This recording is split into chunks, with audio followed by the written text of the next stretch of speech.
Metric class in board और इसके chapter number 2 की मिसलिनियस एक्सरसाइज नंबर 2 को हम सॉल्व कर रहे हैं, जिसका क्वेश्चन नंबर 4 है सिंप्लीफाई। और इसका फर्स्ट पार्ट है जिसमें हमने सिंप्लीफाई करना है। किसे सिंप्लीफाई करना है जी? 1/3 स्क्वायर के होल पावर 4 को। ठीक है, अब इसके डिफरेंट वेज हो सकते हैं। हम लॉ ऑफ एक्सपोनेंट्स को यूज़ करते हैं। हम ऐसा करते हैं कि हम जो नंबर है 1/3 उसको एज इट इज़ रहने देते हैं बेस को, और पावर जो है चूंकि 2 पावर्स हैं इसकी, 2 भी और 4 भी, दोनों को मल्टीप्लाई कर लेते हैं। ठीक है, तो ये बन जाएगी 1/3 की होल पावर 8। ठीक है, अब लॉ ऑफ एक्सपोनेंट अगर हम क्वेश्चन पे अप्लाई करते हैं तो न्यूमरेटर की पावर अलग आ जाएगी, यानी 1 की पावर 8 ऊपर लिखेंगे और 3 की पावर 8 डिवाइजर में आ जाएगी। ठीक है, 1 की पावर 8 1 के बराबर है, और 3 की पावर 8 जो है इसको हम कैलकुलेटर पे कैलकुलेट कर सकते हैं। ठीक है, इसके लिए अगर आप इसे सिंप्लीफाई करें तो ये 6561 बनता है। यानी 3 की पावर 8 का मतलब है 3 अपने आप से 8 दफ़ा मल्टीप्लाई हो रहा है। ठीक है, तो ये बनता है 6561। ठीक है, और इसको मैं कैलकुलेटर पे भी शो कर देता हूँ आपको। जी, ये आप देख सकते हैं कि 3, और ये इसकी हम पावर लेने जा रहे हैं। ठीक है, कितनी ले रहे थे? पावर 8, तो ये आंसर आता है 6561। ठीक है, तो ये 1/6561 ये इसका आंसर आ जाएगा। अब जो नेक्स्ट पार्ट है क्वेश्चन नंबर 4 का, वो आपसे डिस्कस करता हूँ।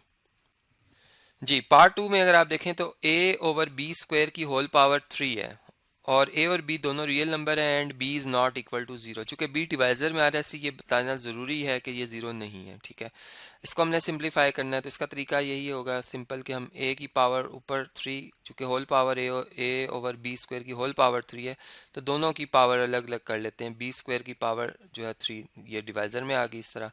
अब a पावर 3 तो एज इट इज़ रहेगा, और b की जब 2 पावर्स हैं आपस में मल्टीप्लाई हो जाएंगी, तो 2 3 कितना हो जाएगा? 6। तो ये इसी के से सिंप्लीफाई होकर आंसर आ जाएगा a³/b⁻6। जी, नेक्स्ट पार्ट अगर आप देखें तो इसमें a पावर 3 है, a³ है यानी, और इसकी होल पावर 4 है। तो इसका मतलब कि बेस सेम है और पावर्स आपस में मल्टीप्लाई हो रही हैं। 3 और 4 मल्टीप्लाई हो रहे हैं, तो ये मल्टीप्लाई होके क्या बन जाएंगे? 12। तो a पावर 12 जो है ये हमारा इसका फाइनल आंसर आ जाएगा। जी, नेक्स्ट पार्ट देखें तो इसमें -8 की होल पावर 4 है, और इसकी फिर होल पावर 6 है। यानी अगर आप देखें तो ये -8 जो है, -8 का अगर हम फैक्टर बनाएं तो -1 × 8 लिख सकते हैं हम, और इसकी पावर 4 और होल पावर 6। अब -1 की पावर 4 को अलग कर लेते हैं, और 8 की पावर 4 अलग कर लेते हैं, और फिर इनकी होल पावर जो 6 है उसको लिख लेते हैं। आपको ये बात याद रहे कि नेगेटिव नंबर की पावर जब हम इवन लेते हैं तो आंसर +1 आता है। ठीक है, और अगर हम -1 की पावर ऑड नंबर लेते हैं, यानी ऑड नंबर वो नंबर होते हैं जो 2 पर डिवाइड नहीं होते हैं, और जो नंबर 2 पर डिवाइड होते हैं उन्हें हम इवन कहते हैं। तो -1 की पावर अगर आप इवन लेंगे तो आंसर 1 आएगा। तो ये 4 एक इवन नंबर है, इसलिए 1 आ जाएगा, और 1 × 8 पावर 4, तो आंसर 8 पावर 4 बनेगा, और इसकी होल पावर 6। अब 8 पावर 4 और 6, ये चूंकि बेस सेम है, इन दोनों की 8 है, पावर आपस में मल्टीप्लाई हो जाएंगी। 4 और 6 मल्टीप्लाई होकर 24 आंसर आ जाएगा। तो 8 पावर 24 जो है ये हमारा फाइनल आंसर होगा। चूंकि 8 की पावर 24 एक बहुत बड़ा नंबर है। ठीक है, तो इसलिए उसके मैं यहाँ पर डिजिट्स नहीं लिख रहा हूँ, मैं इसको यहीं पर स्टॉप कर रहा हूँ। तो इसी के से ये क्वेश्चन हम अंडरस्टैंड कर सकते हैं। जी, नेक्स्ट पार्ट, फिफ्थ पार्ट अगर आप देखें तो इसमें -x की पावर 2 है, फिर इंटू -x की पावर 3 है, और फिर इंटू -x की पावर 4 है। इसे हमने सिंप्लीफाई करना है। तो इसके लिए यही होगा कि देखें, माइनस की पावर जब नेगेटिव हो, मतलब सॉरी नेगेटिव की पावर अगर इवन हो तो आंसर पॉजिटिव आएगा। यहाँ पे आंसर आएगा x⁻2। जब आप -x की पावर क्यूब लेंगे तो आंसर आपका -x³ आ जाएगा। ठीक है, चूंकि माइनस जो है 1 या माइनस की पावर जब आप और नंबर लेते हैं तो आंसर माइनस में आता है।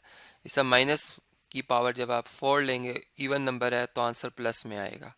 अब ये plus into minus, minus into plus minus होता है, तो फाइनल यहाँ पे साइन माइनस का आएगा। बेस इन तीनों नंबर की सेम है x, और इनकी पावर्स जो हैं वो ऐड हो जाएंगी। अगर आप देखें तो इनकी पावर्स जो हैं, इधर 2 है, यहाँ पर 3 है और यहाँ पे 4 है, ये आपस में ऐड हो जाएंगी। तो अगर आप इन तीनों को ऐड कर लेते हैं तो ये माइनस एक्स की पावर आ जाती है 5 + 4 9। तो ये हमारा फाइनल आंसर कहलाएगा माइनस एक्स पावर 9। इसको हम यहाँ पर इस तरीके से लिख लेते हैं। जी, पार्ट नंबर 6 अगर आप देखें क्वेश्चन नंबर 4 का, तो इसमें है -m/t की होल पावर 2 और इंटू -m/t, और साथ में ये बताया गया है कि m और t जो हैं दोनों वो रियल नंबर्स हैं, ठीक है, और t जो है जो कि डिवाइजर में लिखा हुआ है वो 0 के बराबर नहीं है, ठीक है। तो इन बातों को जहन में रखेंगे हम। देखें, माइनस की पावर 2 है तो इसका मतलब नेगेटिव की पावर अगर इवन नंबर लें तो आंसर पॉजिटिव आता है, इसलिए हम यहाँ पर m के साथ पॉजिटिव साइन लगाएंगे और इसकी पावर 2 लिख देंगे, और डिवाइजर में t है उसकी पावर भी 2 आ जाएगी। इसी तरह इसको हम मल्टीप्लाई करने जा रहे हैं माइनस m/t के साथ। अब ये पॉजिटिव नंबर है, ये नेगेटिव नंबर, तो दोनों जब मल्टीप्लाई होंगे तो आंसर नेगेटिव में आएगा। Positive into negative negative, m power ये 2 है और ये 1 है, तो ये दोनों ऐड होके 3 हो जाएंगे। 2 + 1 3, और डिवाइजर में t की पावर अगर आप देखें तो ये 2 है और ये 1 है, तो 2 + 1 3। तो ये हमारा फाइनल आंसर आ जाएगा जो कि है -m/3/t⁻3। अब जो नेक्स्ट क्वेश्चन आ रहा है 5, वो आपसे डिस्कस करता हूँ। जी, क्वेश्चन नंबर 5 का पहला पार्ट है सिंप्लीफाई द फॉलोइंग है। इसमें हमने सिंप्लीफाई करना है √3 इंटू √3 + 2 टाइम्स √12, ठीक है। तो देखें, इससे हम लिख सकते हैं √3 और ब्रैकेट में पहले √3 + 2 √12 को अगर हम फैक्टराइज करें तो ये 4 × 3 लिखा जा सकता है, यानी 4 इसका एक परफेक्ट स्क्वायर फैक्टर है और 3 इसका जो है वो एक प्राइम फैक्टर है, ठीक है। अब √3 + 2 टाइम्स, इनको अलग अलग अगर अंडर रूट से मतलब लिखा जाए तो 4 का √2 होता है और 3 as it is square root के अंदर ही रहेगा। तो ये अगर हम देखें तो ये बन जाता है √3 + 4 टाइम्स √3। अब इस √3 को डिस्ट्रीब्यूटिव प्रॉपर्टी के तहत हम अंदर मल्टीप्लाई भी कर सकते हैं। जब ये √3 इस √3 से मल्टीप्लाई होगा तो √3 की पावर क्या हो जाएगी 2, प्लस इसी तरह 4 इंटू √3, ये जब इससे आके मल्टीप्लाई होगा तो 4 इंटू √3 की पावर भी 2 हो जाएगी। अब स्क्वायर और स्क्वायर रूट एक दूसरे को कैंसिल कर देंगे, ये 3 आ जाएगा यहाँ पे आंसर हमारा, ठीक है। यहाँ आ जाएगा 3 + 4 इंटू यहाँ भी 3 आ जाएगा, ठीक है।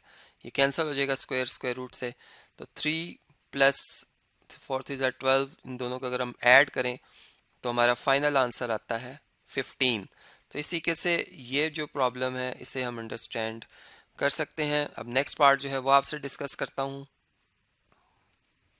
जी, क्वेश्चन नंबर 5 का जो पार्ट 2 है इसमें लिखा हुआ है √7 इंटू √6 इंटू √42। तो देखें, अगर हम देखें तो इन तीनों नंबर्स की जो पावर है वो सेम है। अगर हम इनको एक ही स्क्वायर रूट के अंदर या पावर 1/2 के अंदर लिख दें तो कोई फ़र्क नहीं पड़ता, ठीक है। हम इन्हें एक ही स्क्वायर रूट के अंदर जो है वो दर्ज कर लेते हैं। तो यहाँ पे 7 इंटू 6 इंटू 42 ये आ जाएगा, ठीक है। अब अगर आप इसे नेक्स्ट देखें तो 42 को अगर हम फैक्टराइज कर लें या चलें 7 और 6 को मल्टीप्लाई कर लें तो ये 42 आता है, ठीक है। मतलब यहाँ पर स्क्वायर रूट ऑफ 42, इन दोनों का प्रोडक्ट 42 और ये 42 एज इट इज़। अब ये दोनों 42 जब आपस में मल्टीप्लाई होंगे तो इनकी पावर ऐड हो जाएंगी, यानी ये 42 का होल स्क्वायर बन जाएगा और स्क्वायर स्क्वायर रूट को क्या कर देगा, कैंसिल कर देगा, ठीक है। तो यहाँ से ये स्क्वायर रूट कैंसिल हो गया स्क्वायर से और आंसर हमारा आ जाएगा 42। तो इसी के से ये प्रॉब्लम जो है वो हम सॉल्व करना सीख सकते हैं।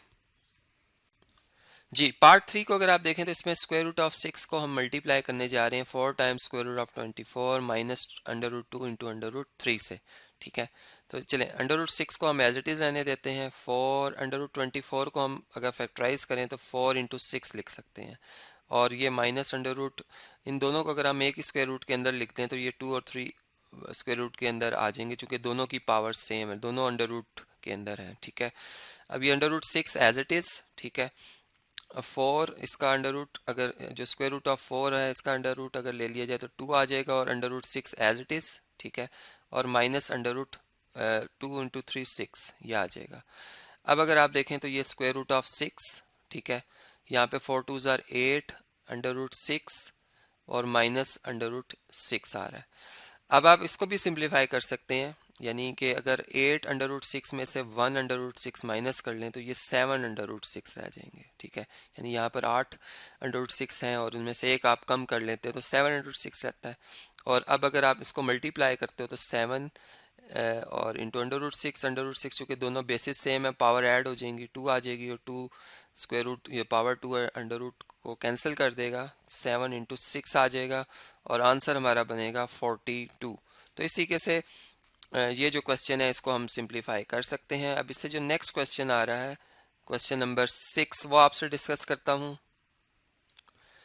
जी, क्वेश्चन नंबर 6 की स्टेटमेंट यह है कि simplify the following by removing the radicals from the denominators. यानी कि आपने क्या करना है कि डिनोमिनेटर्स से जो रेडिकल साइन नज़र आ रहा है उसे रिमूव करना है। ये असल में हमारा पर्पज़ है और फिर सिंप्लीफाई होता जाएगा क्वेश्चन। यानी under root 128 over under root 2 लिखा हुआ है, तो अंडर रूट 2 को रिमूव करने के लिए अंडर रूट 2 से ही मल्टीप्लाई और अंडर रूट 2 ही से डिवाइड कर देंगे हम, ठीक है।